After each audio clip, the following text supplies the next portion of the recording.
Good morning everybody, my name is Victoria and I am a fine art artist, illustrator, and art teacher, and welcome back to another episode of construction drawing. So today, actually, this is going to be a very special episode because I have finally reached 100 subscribers, yay! Well, actually it's more than that now though, but I wanted to make a special video for you guys to say thank you for all your amazing love and support and helping this channel grow, and thank you for commenting, thank you for liking, thank you for subscribing, and it really means a lot to me, and I'm so happy that we are at the 100 mark. We're past the 100 mark, so yeah. Today what we're actually going to draw is something super fun and super special to me, and I wanted to share it with you guys, and we are going to draw together a fuzz! So I'm gonna kind of show you the step-by-step on how to draw a fuzz, which is technically one of my OCs and one of my original creations that I'm creating a world for them. I'm creating a webcomic for them as well. They are a bunch of very cute and adorable creatures, and I wanted to use the construction method to kind of help you guys learn how to use the construction and also being able to draw a fuzz, and then once you finish drawing, it should look like the actual fuzz. So if you guys are ready to draw some fuzz today, let's get started. First, with our art materials, what we would need is some type of paper. You could either use sketch paper or printing paper, either one of them works. And we would also need a pencil. I usually use HB pencil. You can either use a mechanical pencil or a traditional HB pencil, and we would also need an eraser to erase any mistakes, which is most likely going to happen, but that's okay because we're here to learn. Now let's start with step number one. So step number one, as you can see, we have a square that we need to draw, so that's what I'm currently doing. We're drawing the left vertical line and also the horizontal line, and we're gonna try to box off this square first before we do any type of measuring or double checking, because we want to be able to see an actual shape in order to measure, because if there's nothing drawn, that's going to be hard to kind of double check to see whether it's a square or not. And the other thing that you want to make sure is that the lines are straight, make sure the lines are vertical, and also make sure that there's enough space at the top, bottom, left, and right, so that we fit all the fuzz on the page.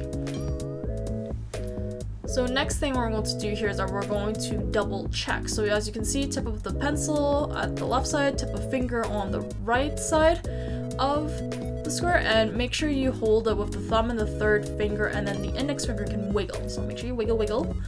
And we're going to make sure that we're able to slide and change the position of the index finger so that we can make sure that it's at the right place, and once we have measurement, we can turn and twist our pencil to make sure that whether if the width is the same dimension as the height. And once you have that, good to go.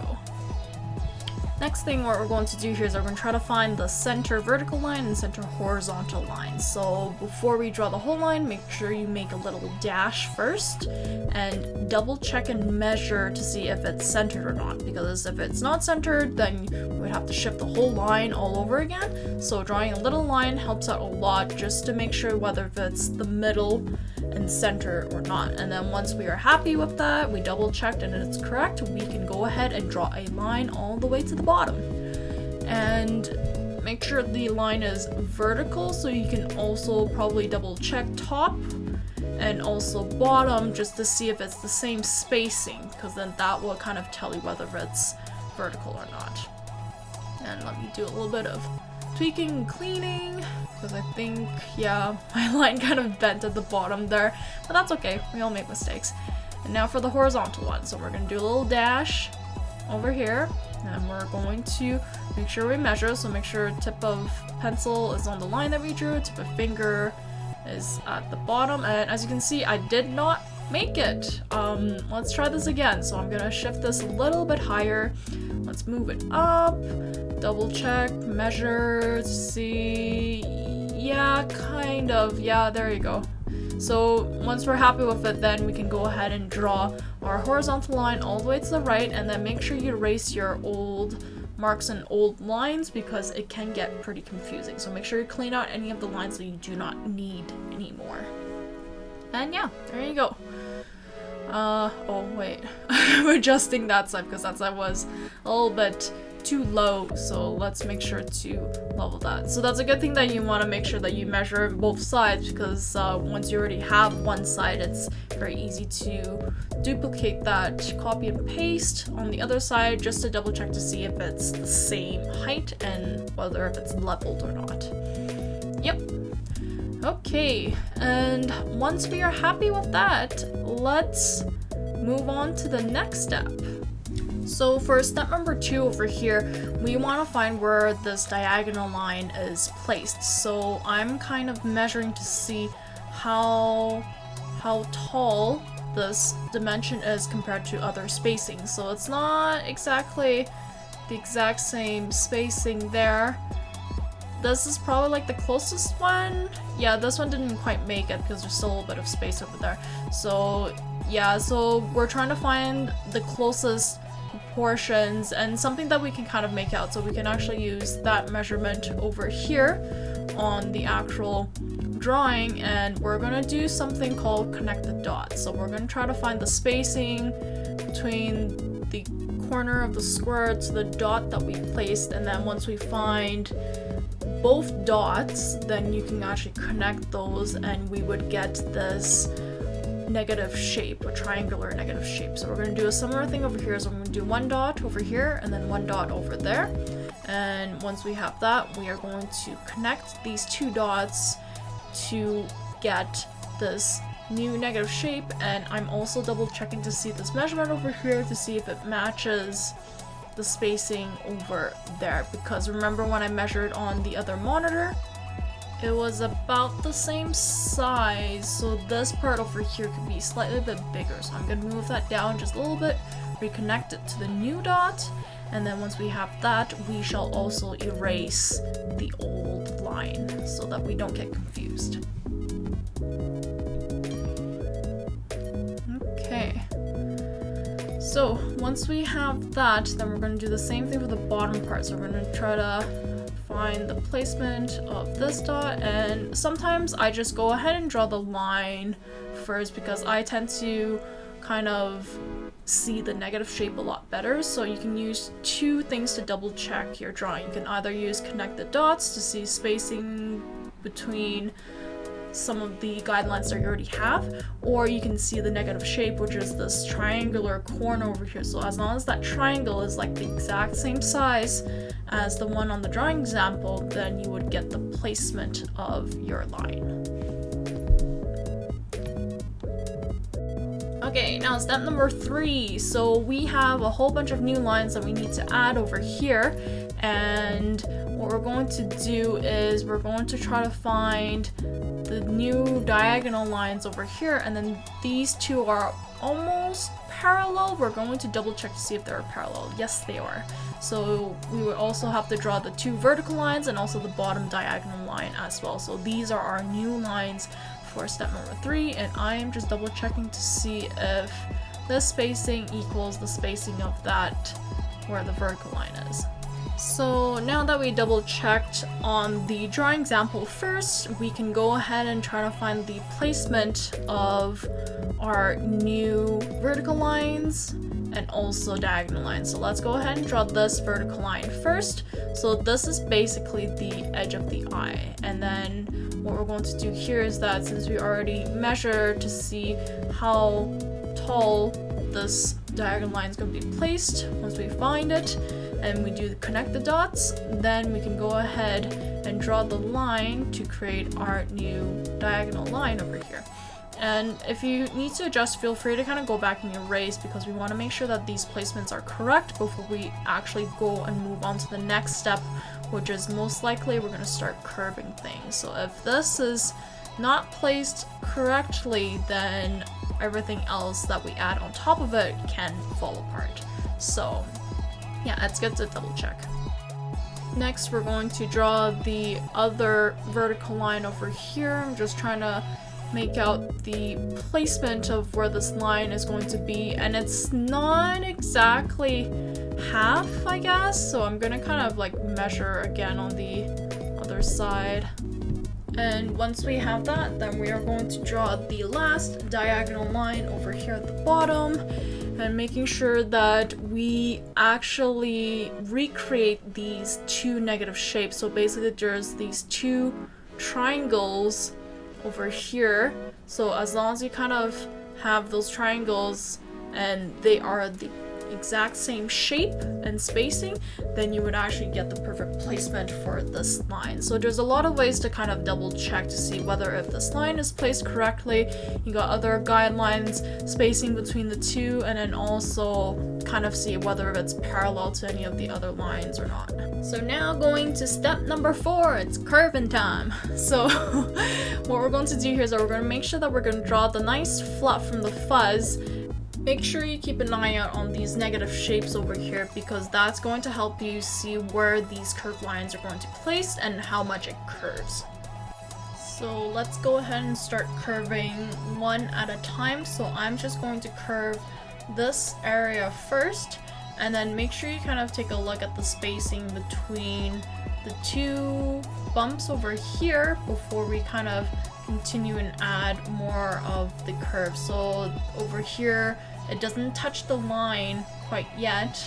This one goes past it, and it kind of comes back down again and goes up and doesn't go past the diagonal line. And these are the things that you want to keep in mind while you're drawing the curved lines, because that tells you how far the curves go, where it touches, where it passes, and this will definitely help you a lot to see how far off you are if you ever do make a mistake.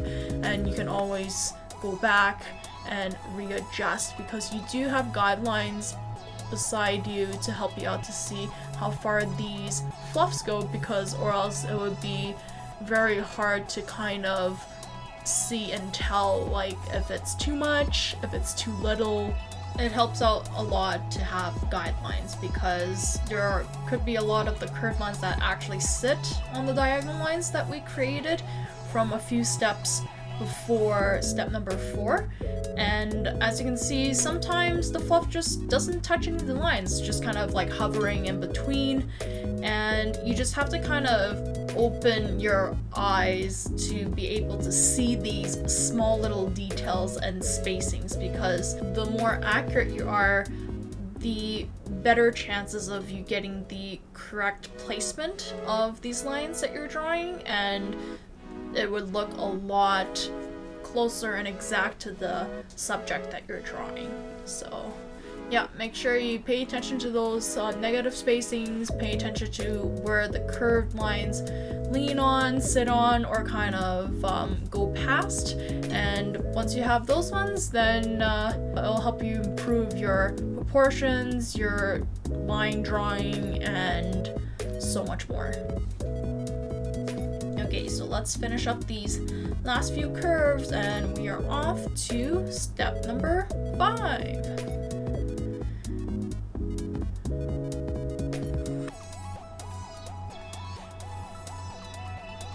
Yeah, this curve over here, I'm going to make it slightly bit bigger because it wasn't big enough. So feel free to go back and adjust if you need to. Yeah, it's always a back and forth process. Adjust it until you're happy with it. And there you go, there's step number 4. And then now ready for step number 5 over here, we are giving this fuzz some eyes. Yeah, and as you can see, the vertical lines over here on the side, that's where the circles or ovals lean on. So once we actually start drawing this, we're going to make sure that these ovals will curve and make sure it stays within the 2 diagonal lines over here, because that tells you where the top of the eye is and where the bottom of the eye is. So we're going to make sure that we're going to squeeze in this oval in here, and do your best to keep the lines nice and even, because ovals are curved or ovals and circles are both curved very evenly. They don't just suddenly go straight or flat or anything. They kind of have a consistent curve to them. So we're gonna do the same thing for this one, and as you can see, I make sure I have them lean on the vertical line on the right over here because that's my guideline. So I'm going to use this guideline and help myself try to draw this oval shape so that it fits in all the lines over here. And yeah, this eye, I'm gonna make sure that we kind of curve it just a little bit more so you can adjust. Sometimes when you draw it the first time, it doesn't work as well, so sometimes you have to go back and kind of correct. Okay, step number 6 now. So we're gonna give him a little smile and then also some cheeks and then also the inside of the eye. So we're drawing his iris. So what we're going to do here is that it's gonna be the same principles, same idea, where we want to make sure that we have the spacing correct so that the iris is not too big or it's not too small. So definitely like the outside of the iris is a little bit skinnier than the shape and iris itself, but we have guidelines. It's kind of like a crescent moon kind of shape, so as long as you kind of keep that in mind, and you can also measure too just to see how much spacing there is around there. And let's go ahead and draw his nice little smile. Whee! Yeah, you can make him smile even more if you wanted to though, but we're just gonna do our best to keep it the way he is there. And let's go ahead and add the cheeks. So the cheeks over here, you can use that diagonal line to see how much spacing is at the top and how much spacing there are at the bottom. And we're going to do a similar thing over here on the right side. So this one, we have a few lines that we can use as guidelines, and definitely it's a lot bigger and extended outwards on the right side. So it's just that teeny part that kind of goes past the vertical line and diagonal line there. And I'm just gonna adjust this tip area. It didn't curve very well. Gonna make sure it curves nicely. There you go. Okay, so now we got the cheeks. Last but not least, the last step, step number 7, and we're gonna add some extra little details. So it's mostly the highlights. So highlights in the eyes, highlights on the cheeks, and we're gonna do our best to find those placements on our drawing and place those nice fun little highlights. So let's start with the eyes over here. So we're gonna start with the left eye and make sure that you have that little bit of spacing at the top because it actually doesn't close off all the way to the very top over here, at least for the left eye though. But for the right eye, we can actually have it so that it kind of merges with the line, the top line of the iris. And what we're going to do now is we are going to probably adjust just a little bit so that it kind of curves a little bit better. And after that, we can actually add the highlights on the cheeks. That's highlight number 1, highlight number 2, and there you go. And then we have these little cute little cheeks. And we finished! Yay! You guys did super awesome! So we finished our cute little Fuzz! Yay! So I hope you guys enjoyed this brand new construction drawing, and I hope you guys had fun drawing this cute OC of mine, and I hope you guys learned a few new stuff on how to use the constructions and help you practice your proportions, placement of lines, and so on. Also, don't forget that you guys can get these step-by-step constructions down below, so the download link is in the description. So have fun with this new construction that I created for you guys. Enjoy the drawing process, kind of observe more, be attentive to the lines and spacing between other lines, and hopefully this will help you improve your line drawing and also your proportions. And yeah, and that's it for today. So thank you again so much for all your amazing love and support. Thank you to everybody on YouTube. Thank you everybody on Patreon. Thank you to all my students. And also thank you to everyone who helped support my art channel and also my artworks. It really means a lot to me.